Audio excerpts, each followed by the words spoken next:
Beijing Rain for you.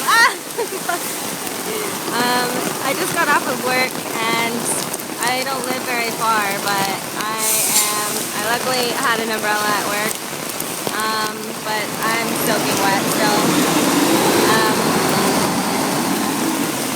There's puddles everywhere and I'm like a couple blocks away from home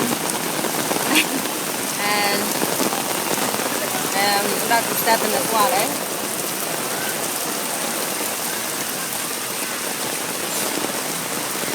Okay. It's been dumping all day and Chinese people don't really like the rain. They're like cats, they don't like to get wet.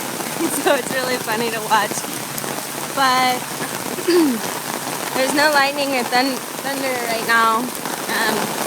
But I won't be surprised if there are some later. It is just absolutely dumping. I'm soaking wet. You can see. Okay.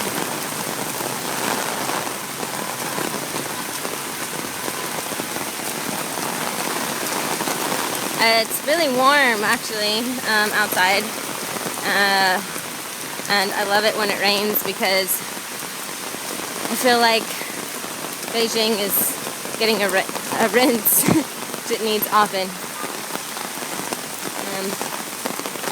So yeah, this is Beijing Rain for you. Wonderful.